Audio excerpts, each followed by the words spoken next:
Copy, thumbs up. Great spot.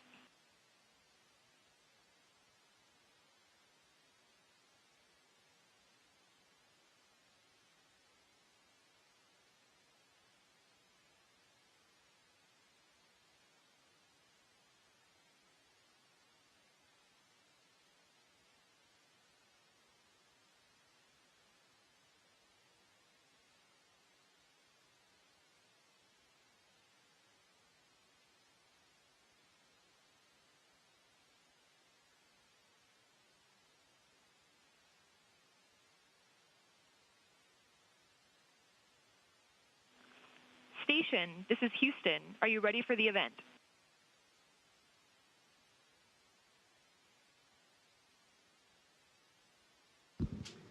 Houston, this is Station. I'm ready. Canadian Space Agency, this is Mission Control Houston. Please call Station for a voice check.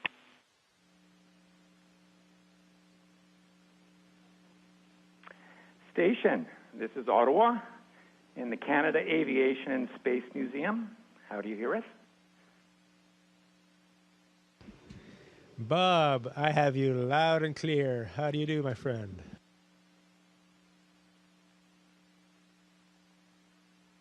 Bonjour, David. It's good to be speaking with you. Plusieurs élèves d'Ottawa et moi, nous étions en train d'effectuer une séance. Hirsch and myself, we were exercising with our friend Natalie Hirsch. Natalie. Hi, David. It's really great to see you. We've been doing an exercise session, and we have 2 more exercises to do, and we're hoping you can join us. Very good, sure. So you guys have been seeing how strict Coach Natalie is. She's my coach up here, and she keeps me in good shape.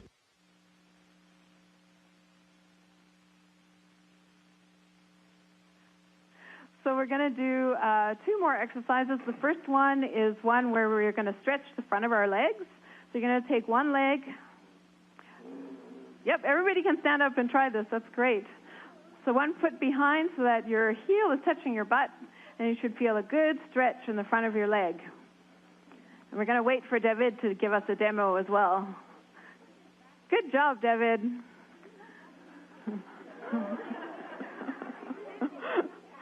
Okay, and we can switch legs, and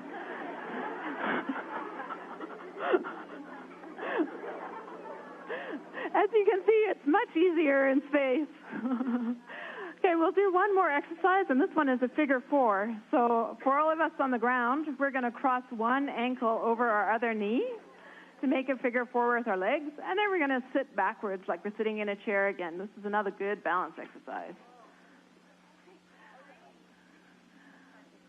All right. It looks so much easier in space, doesn't it? Wow. Okay, and let's do it with the other leg.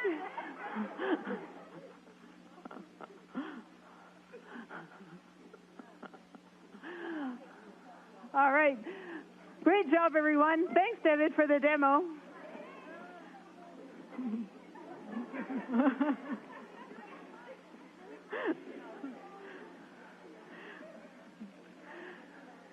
Thanks, Natalie. Merci, David, for the out-of-this-world exercise demo.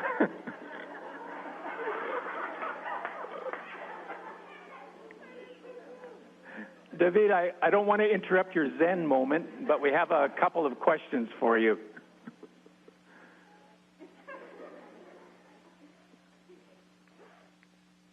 David, I'm just wondering if you would describe some of the exercises that you have been doing in space to counter the effects of weightlessness. So basically, our exercise regime here is comprised of 4 things, I guess. Stretching, of course, which is very important. You got a good demonstration of this today. It's a bit different than on Earth, but we do it. It's very important. And then we're going to keep our cardiovascular system strong. We have a stationary bicycle that's very similar to being on Earth, except you don't have a seat. You don't need to sit down, of course. And another one is a treadmill, so you can practice running. That's important for two things. First, because we wear a harness with strong springs to kind of bring us down. It adds weight to our spine, our skeletal system, our bones, and keeps them strong. And also, it keeps you practicing the movement you need to be walking and running so that when you come back to Earth, you remember how to walk. And third, we have a general purpose weightlifting machine. Of course, it's not weights, because that would be very easy, right, with dumbbells in space. Instead, we're fighting against the pressure in a piston. And that's what we use to keep training our upper body, shoulders, arms, the legs, the calves, every muscle in our body we can work out with this amazing machine called AirEd. And thanks to that, we come back to Earth. And I don't know what your experience was, Bob, but I'm hoping to come back to Earth feeling that I'm not weakened by this stay in space.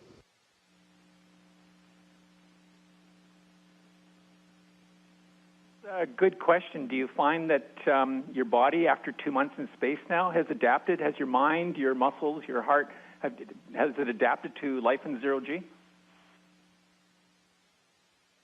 Completely, quite a change. When I got here, it was actually very funny because as soon as I was upside down, I was lost. I didn't know where to go. And I was a very bad flyer initially, like most astronauts for the first time, crashing into the walls everywhere as I move around. Now I can navigate very quickly and know where I am and never break anything. And also, I find that I started out very congested. When you're standing on the Earth, the pull of gravity brings most of your blood down, and your body is trained to push harder to bring blood to your head. When you reach space, you don't have that bias anymore, if you want, the effect of gravity. And so, but the body keeps pushing harder towards the head, so you get a big, red, puffy head and tiny, white, skinny legs. But after a while, that fades away, and you become normal again, so even the congestion is gone. So yeah, after 2 months, I feel like this is normal now. There's nothing to it.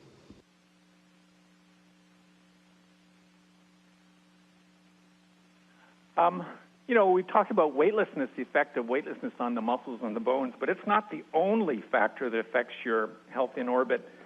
Ionizing radiation is another concern. I know that on Earth, the atmosphere protects us against radiation, but have you experienced radiation in space? Have you done any monitoring of radiation levels? So yes, we are not protected here by by our atmosphere, as you said. We're a little bit protected by the magnetic field of the Earth still, but it's quite a bit less. Every astronaut, we wear a little radiation monitor on us the whole time. It just looks like looks like a little square of plastic like this that we wear on us that measures radiation. But the effect of radiation, it's very interesting. I'm sure you've seen that too. At night, when your eyes are closed, sometimes you can see cosmic radiation hitting the back of your eye, the retina, and it makes a flash. And in the middle of the night, you see flashes. Maybe every couple minutes, you'll see a flash like that. That's radiation hitting your eyes. Another thing that we think of is when there's sometimes the radiation goes up and down depending on the activity on the sun, and so that may be a reason to be more careful and maybe spend more time in areas of the station that are better protected. One of these is our little bedrooms that has got slightly thicker walls to protect us from radiation.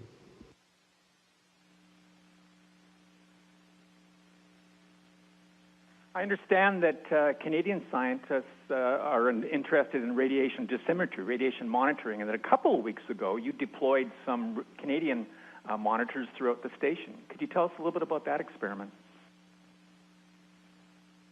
Yes, it's a very neat experiment using an old-fashioned technology, but it's very, very reliable, and they modernized it. It's called a bubble detector.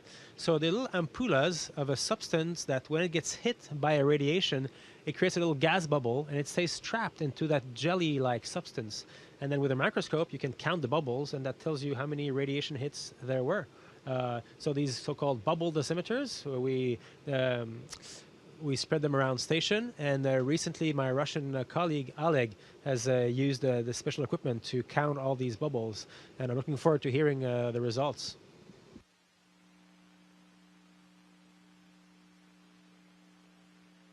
Here at the Canada Aviation and Space Museum, we're looking at the impact of weightlessness and radiation on human health in space, but we're also looking at psychological isolation as well. Are there any health concerns of living in space in such a remote location on your mind, on your well-being? Yes, you're right. You should never forget about that. And that may be, at the end of the day, the most important aspect of maintaining humans in exploration environments. Not just true here, but also people who are on submarines or long distance deployments. So the problem you develop here is that everything is a little bit the same every day. It can be depressing sometimes if you're not careful. You're very, very far away from the people you love on Earth, and that can make you sad, perhaps. You're always with the same people on board, so if conflict arises, it can be you have nowhere to go. You have to face it. So it is a challenge. We prepare a lot for this as astronauts, and I'm sure, Bob, you have stories to tell about that as well. But we go on expeditions on Earth with fellow astronauts for long durations before to get used to this notion that the most important people right now are the few people who are here with me, and I must get along with them. And that is the key to our success, because we can't function well, of course, if we're not happy, and you cannot be happy if you're not getting along with people around you.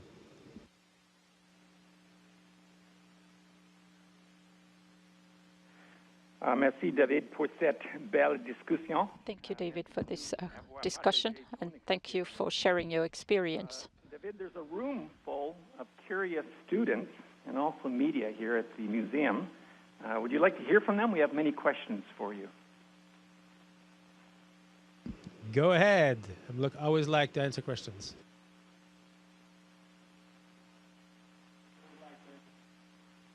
Bonjour, David.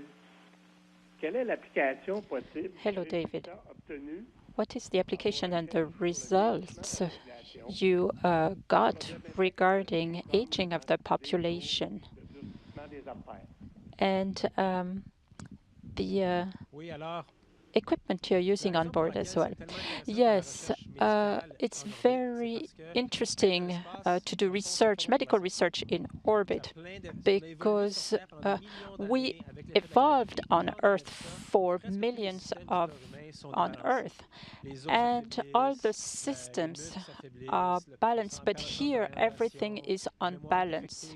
Muscles and bones get weaker, and globally it's like an accelerated aging here. And what's interesting, and that all the effects that we are feeling and all the problems that we are developing, it's very similar to what we see on Earth. So the problems that develop very quickly in space, we can study that, and we are like guinea pigs, ideal guinea pigs for this type of research. Thank you very much.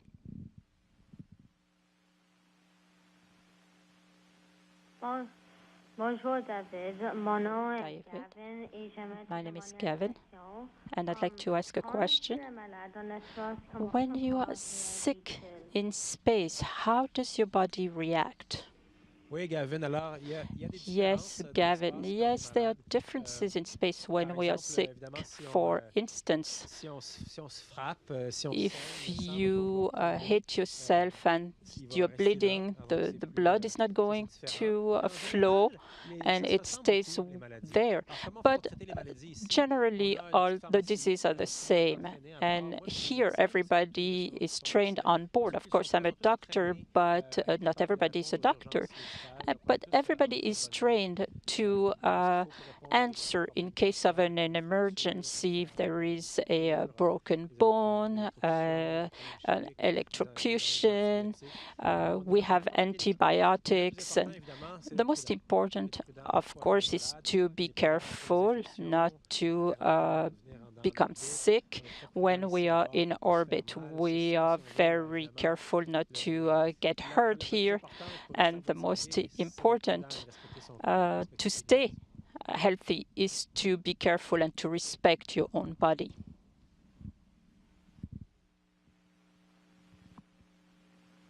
Bonjour, David. Mon nom est Audrey, et j'aimerais Hello, David. I'm Audrey, and I would like also to ask a question. Are there conflicts among astronauts in space sometimes? Very question, Audrey. Yes, of course. When they are human beings and relationships, they are conflicts, of course. Astronauts here in missions, we are like brothers and sisters that love each other, and we like to be together and work together. Sometimes there are conflicts, but it's important to talk and find common ground to bring everything in the right path. Conflicts are part of life. You do not want to ignore them. You have to accept them. And that's something very important, to make sure that there is no hidden conflict and that there is communication and that we talk.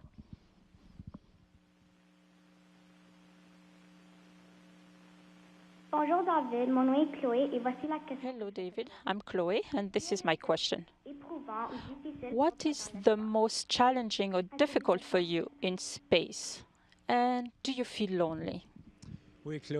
Yes, Chloé. You know, for me, the most difficult is that I have a family. I am a dad. I have 3 kids, and I really miss them. That's the most difficult for me. I'd like to invite people to come here, my family and my friends to come here. So that's the most difficult part, to feel far from the people you love and your life on Earth.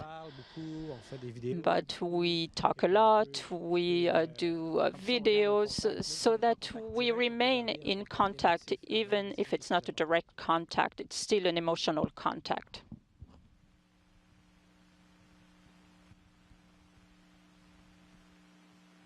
Bonjour David, mon nom est Lauren. David, I am Lauren.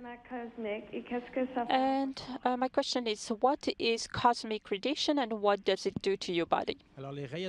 So cosmic radiation are little particles, elementary particles like protons and electrons that come from the back of space or directly from the sun, and that normally we are protected on Earth from the by the atmosphere and this belt. But in space, we are not as protected. It's only the wall of the space station, which is not very thick. And when they hit this radiation, hit our body, they could they could result changes. But if you're not lucky, it could get a cancer started, because there could be genetic changes resulting from them. And that's why we're very careful with cosmic radiation.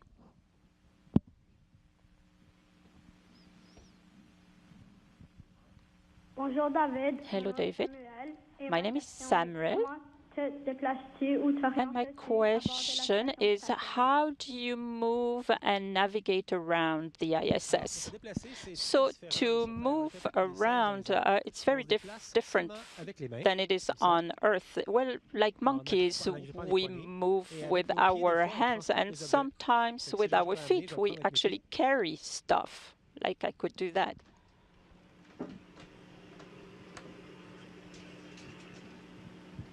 And I move like this with my hands. And to navigate, the station is not very big, so I know it very well. And you have to recognize where you are, even if you are on the side or upside down. And that's what's the most difficult at the beginning. You're very disoriented, but after a few months, it's very easy.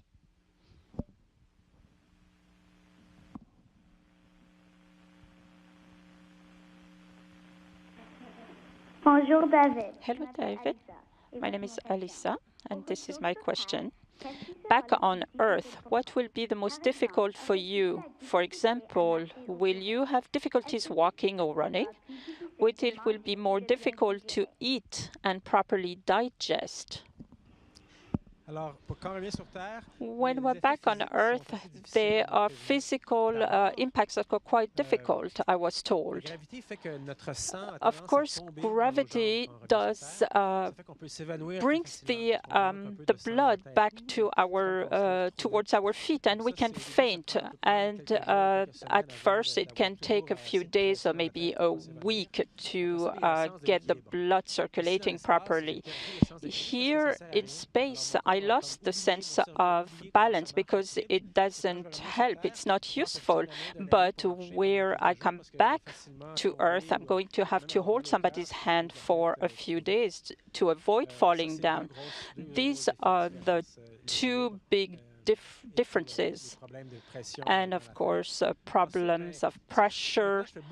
Now I'm doing a lot of exercise with my coach Nathalie, so that I remain strong. Because if you don't exercise in space, you become very weak because everything is very light. Something that is very heavy normally here is very light. So if you want to stay strong, you have to exercise. That's very important. Hi, David. Elizabeth Howell from Space.com. Probably just like me, you grew up watching Star Trek. What medical technology on the space station is even cooler than what was portrayed in the future on Star Trek? Thanks. Hey, Elizabeth. Nice speaking to you. Well, actually, as far as medical equipment goes on the station, we're pretty conservative, I would say. There's very high-tech medical technology on the ground, and that is what we use here. There's sometimes, because we don't have all the equipment we need, we scratch our heads and we invent new methods on station that then are used on the ground. For example, a couple of years ago, people started to think, we don't have an X-ray machine here on space. How could we figure out if someone has a hole in their lungs if they have a big blow to the chest without an X-ray machine? And so we figured out a way in space using an ultrasound machine, because that's all we had. But now that's what we do on Earth to look for punctured lungs. We use an ultrasound machine. So that's one example of an idea developed in space that we can use on the ground. Another cool technology is a shirt that we wear that measures our heartbeat, our body temperature, our blood pressure. And that shirt is a prototype that I've made by a Canadian company that I've tried recently. And so we hope that that will become a very common product. It will be very useful for people who are deployed, or military, for example, or people who are elderly people who are stuck at home, for whom it's difficult to go to the hospital. They could have their health checked remotely, things like that.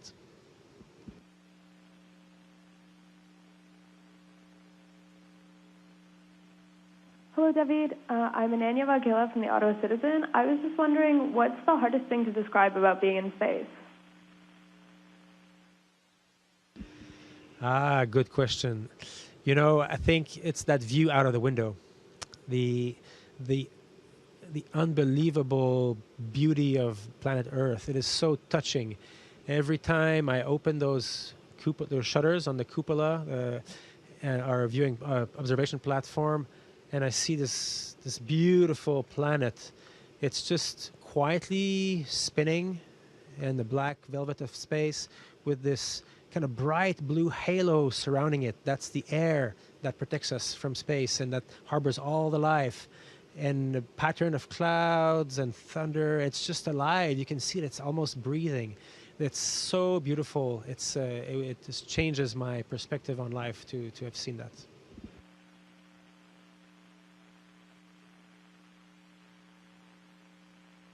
Thank you, David. That's all the time, unfortunately, that we have with you today. Thank you, everyone, for your very thoughtful questions for David. David, thank you for connecting with us. You're a great ambassador for Canada. Stay safe and stay healthy. Goodbye. Merci beaucoup, Bob. Merci tout le monde. Bye-bye. Thank you, everybody.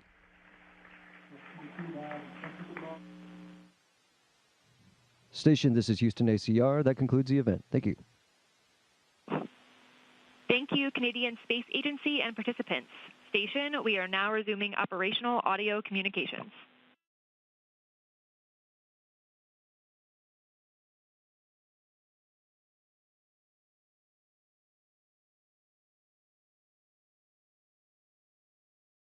you.